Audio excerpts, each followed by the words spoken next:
প্রেমে পড়ার মতো এত আনন্দদায়ক কিছু কি আছে পৃথিবীতে? আমি এখনো একটা মেয়েকে অসম্ভব ভালোবাসি, অসম্ভব। কে সে? এটা বলা ঠিক হবে না, ওর ক্ষতি হবে।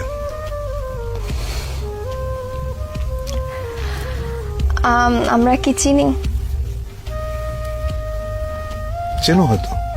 আপনার কাছে প্রেমের সংজ্ঞাটা কি? প্রেম আপনি কিভাবে অনুভব করেন? প্রেম হচ্ছে স্বর্গীয়। এইটা মানুষের ভেতরে প্রেমের যে অনুভূতি, এটা পবিত্র এবং স্বর্গীয়। প্রেমের চাইতে ভালো বিষয় মানব ইতিহাসে নাই। আমি শুধু মানুষের প্রেমের কথা বলছি না। একটা মানুষ একটা বৃক্ষের সঙ্গে প্রেম করতে পারে, একটা মানুষ তার বাসার জানালার পাশে যে গাছটি আছে সেখানে যেটা দোয়েল পাখি বসে, সে তারও প্রেমে পড়তে পারে, তাই না? সাধারণত আমরা প্রেম বলতে বুঝি খুব ছোট্ট কথা, সেটা হচ্ছে যে একটা ছেলে একটা মেয়ে, ব্যাপারটা কিন্তু সেরকম না, তাই না? ধরো যেমন আমাদের প্রফেট, তার সঙ্গে আল্লাহর যে প্রেম, এটাকে তুমি কিভাবে ডিফাইন করবে? এটা ডিফাইন করা সম্ভব না। You have to feel it in your heart. প্রেম হচ্ছে এরকম। আমি একটু মানব প্রেমের মধ্যেই থাকছি। অনেকে বলেন যে প্রেমে পড়লে হৃদয়ে হার্টে ব্যথা করে, অনেকের পেটে ব্যথা করে, অনেকের মাথায়ও ব্যথা করে। তো আপনার ক্ষেত্রে প্রেমে পড়লে সেই ব্যথাটা কেমন? সেটা তোমার মনে হয় যে পেটের উপর একটা প্রজাপতি নাচতেছে।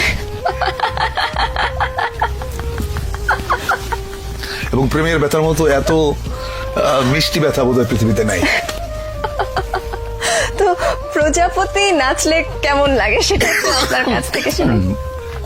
এটা তোমার সুরসুরি জাতীয় একটা জিনিস, এটা আসলে বোঝানো সম্ভব না। তুমি হয়তো কাউকে ভালোবাসো বা কারো প্রেমে পড়েছো, তুমি তোমারটা তোমার মতো করে বুঝবে, আমি আমারটা আমার মতো করে বুঝবো। আচ্ছা, আপনার যে ক্যামেরাম্যান যে আছে এখানে, কি নাম তোমার? হ্যাঁ, ছোটন। ছোটন। ছোটন ওর প্রেমের অনুভূতি কি এটা ও বুঝবে, ওটা তো আমি বুঝবো না। আমি যখন বালক ছিলাম তখন প্রেম বলতে যেটা বুঝতাম, পরিণত বয়সে এসে আমি দেখলাম প্রেম আসলে অন্যরকম। পার্থক্যটা কি? পার্থক্যটা অনেক অনেক অনেক। আমি তো ধরো যখন প্রথম প্রেমের যে অনুভূতি, সেটা হচ্ছে যে বই পড়ে, শরৎচন্দ্র বা বঙ্কিমচন্দ্র পড়ে প্রেম সম্পর্কে একটা ধারণা মাথায় ছিল। ওইটা আসলে প্রেমের অনুভূতি না। প্রেমের অনুভূতি একেবারেই অন্যরকম, একেবারেই। এটা এক একজনের কাছে এক এক রকম, এটা কেউ কাউকে বলে বোঝাতে পারবে না। প্রথম প্রেমের কথা বলছেন, সেটা বইয়ের কথা বললেন, কিন্তু প্রথম মানব প্রেম যদি বলি সেটা হচ্ছে আমি তখন অনেক ছোট। কত বয়স? বয়স কত হবে তখন? এই ধরো 14-15। তখন প্রেমে পড়লাম এক গার্লস স্কুলের ম্যাডামের, যার বয়স ধরো আমার চাইতে 20 বছর বেশি। ওইটা আমার প্রথম প্রেমে পড়া। প্রেমে বহুবার পড়েছি, বহুবার। প্রেমে পড়ার মতো আনন্দ বোধহয় আর কিছুতে নাই। কিন্তু একটা জিনিস মাথায় থাকতে হবে, সেটা হচ্ছে কাউকে হার্ট করে, কাউকে বেদনা দিয়ে প্রেমে পড়ার মতো এরকম গর্হিত কাজ বোধহয় পৃথিবীতে নাই। তুমি যখন কাউকে ভালোবাসবে, এক বুক সমুদ্র নিয়ে ভালোবাসতে হবে তোমাকে, এক বুক সমুদ্র নিয়ে। তা না হলে সে প্রেমের কোনো অর্থ নেই। আমার কেন জানি মনে হয় যারা খুব সুন্দর করে কথা বলতে পারেন তারা অনেক সুন্দর করে লেখেনও। আপনি এত সুন্দর করে কথা বলেন, আপনি কেন লেখেন না? আমি সুন্দর করে কথা বলি কিনা জানি না, তবে আমি যেটা বুঝি আমি সেটা বলি। আমি মিথ্যে পছন্দ করি না। আচ্ছা, মিথ্যে কথা যে বলি না, এটা বললে পাপ হবে। মিথ্যে মাঝে মাঝে বলতে হয়।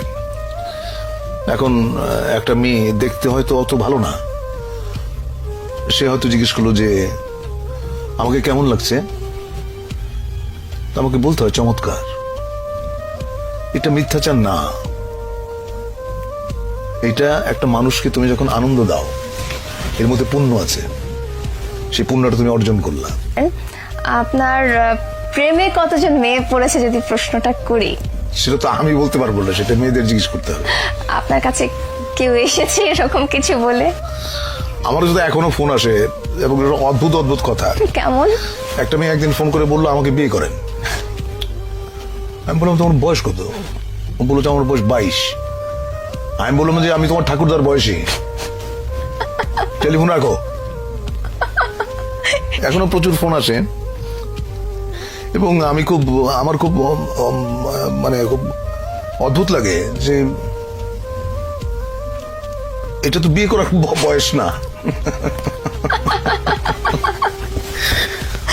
আচ্ছা, তো আপনি বলছেন যে যে আপনাকে যারা ভালোবেসেছে কারা কতজন সেটা আপনি বলতে পারবেন না, মেয়েরা বলতে পারবে, কিন্তু আপনার কাছে যারা পৌঁছেছে, আপনার পর্যন্ত যারা পৌঁছেছে, তারা তাদের এক্সপ্রেশনস গুলো কিরকম ছিল আপনার কাছে? আমাদের ইয়ারমেট একটা মেয়ে ছিল, ওর সঙ্গে বহু বছর পরে, প্রায় 20-21 বছর পরে দেখা হলো। ওর হাজবেন্ডের সঙ্গে পরিচয় করে দিল। উনি আমার সঙ্গে হ্যান্ডশেক করে বললেন, ও আপনি সেই? তো আমি তো বুঝি না, আপনি সেই মানে? তো আমি বললাম আপনি সেই মানে? তখন মেয়েটা বলল, আমাদের ইয়ারমেট, সে বলল যে আমি বাসর রাতে আমার হাজবেন্ডকে বলেছি যে আমি হুমায়ুন ফরিদের প্রেমে পড়েছিলাম, কিন্তু 4 বছর একসঙ্গে কাটিয়েছি আমরা, ওকে বলতে পারি নাই। I was so amused. সে বললে কি হতো আমি জানি না। আচ্ছা, আপনি যাদেরকে ভালোবাসতেন তারা আপনাকে পছন্দ করেনি, এরকম কখনো ঘটেছে? না, আমি জানি না আসলে। কেউ কেউ হয়তো অপছন্দ করে, আবার কেউ কেউ হয়তো এড়িয়ে যায়, আমি বুঝি না। আচ্ছা, প্রেমের আরেকটা দিক হচ্ছে না বোঝা। আচ্ছা, মানে কেন প্রেমে পড়লাম, কেন ভালোবাসলাম, এর কারণ তুমি যদি খুঁজতে যাও দেখবে যে কিছু খুঁজে পাচ্ছ না। মানে একটা কালো বেড়াল অন্ধকার ঘরে তুমি খুঁজে বেড়াচ্ছ যেটা ওই ঘরে নাই। প্রেমটা এরকম। আপনি অভিনেতা হতে চেয়েছিলেন, অনেকেই অভিনেতা হতে চায়, কিন্তু সবার পক্ষে নিজেকে একজন সম্ভাব্য অভিনেতা হিসেবে প্রকাশ করা, প্রমাণ করার সুযোগ হয় না। আপনার পক্ষে সেটা সম্ভব হলো কিভাবে? যে কাজটা করি সেটা পছন্দ করি এবং যে কাজটা করি নিষ্ঠার সাথে করি, সততার সঙ্গে করি। সে কারণেই বোধহয় আমি মোটামুটি বলতে পারো যে অভিনেতা হিসেবে নিজেকে দাঁড় করাতে পেরেছি। ঢাকা থিয়েটারের সাথে, মঞ্চের সাথে আপনি যুক্ত হলেন কিভাবে? সেটা খুবই ইন্টারেস্টিং একটা ব্যাপার। সেটা হচ্ছে যে 1977 সালে জাহাঙ্গীরনগর বিশ্ববিদ্যালয়ে আমি তখন নাট্য সম্পাদক। তখন আন্তঃহল একটা নাট্য প্রতিযোগিতা অ্যারেঞ্জ করলাম। তো ওখানে জাজ হিসেবে গিয়েছিলেন আমাদের ঢাকা থিয়েটারের প্রধান পুরুষ জনাব নাসিরউদ্দিন ইউসুফ। উনি আমার লেখা, আমার ডিরেকশন এবং আমি ছোট্ট একটা চরিত্রে অভিনয় করেছিলাম। ওটা দেখে নাটক শেষ হয়ে যাওয়ার পরে বললেন যে আমাদের ঢাকায় একটা দল আছে, দলটার নাম ঢাকা থিয়েটার, আপনি যদি জয়েন করেন আপনার ভালো লাগবে। তারপরে সেলিম ভাইকে বললাম, সেলিম আলদিন, সেলিম ভাই আমাকে নিয়ে গেল। ওইভাবে ঢাকা থিয়েটারে আসা। সেটা কোন সাল? সেটা 77 সাল। সেই সময় ঢাকা থিয়েটার, বর্তমানের ঢাকা থিয়েটার, দুটোর মধ্যে যদি একটু তুলনা করতে এখন বলি। আমরা যখন ছিলাম একসঙ্গে, এতগুলো একঝাঁক তরুণ মেধাবী অভিনেতা, তাদের সঙ্গে আমি কাজ করেছি, সেটা ছিল ঢাকা থিয়েটারের স্বর্ণযুগ। এখন আমি থিয়েটার ওইভাবে দেখি না, মাঝে মধ্যে যাই। ওই গেলে একটা সমস্যা হয় যে সবাই এসে মানে সবাই এসে এমন ভাবে বিরক্ত বলবো না, এমন ভাবে ধরে আমাকে যে আবার একটু অভিনয় করেন মঞ্চে, আমরা দেখতে চাই। অনেকেই বলে যে আমরা আপনার মঞ্চের অভিনয় দেখি নাই, দেখতে চাই। তখন খুব বিব্রত হই, কারণ আমি জানি আমি মঞ্চে আর কোনোদিন কাজ করব না। কারণ মঞ্চে কাজ করার জন্য যেই ধরনের প্রাণ শক্তি লাগে সেটা হয়তো আমার আছে, কিন্তু আরেকটু বেশি থাকলে হয়তো করতাম। সেই প্রাণ শক্তিটা একজন অভিনেতা কোথা থেকে নিয়ে আসতে পারে আপনার মনে হয়? কিভাবে নিজেকে তৈরি করতে পারে? দেখো, ওই গিরিশ ঘোষ না কার জন্য একটা কথা আছে, দেহপট শনে নট সকলই হারায়। কারণ অভিনয় করতে একটা সুস্থ শরীর লাগে, একটা সুস্থ কণ্ঠস্বর লাগে। এখন শরীরের সামর্থ্য থাকতে হবে তো, কারণ মঞ্চে অভিনয় করতে গেলে অনেক অনেক পরিশ্রম করতে হয়। তো সেই জায়গাটা ওই আমি বোধহয় হারিয়ে ফেলেছি।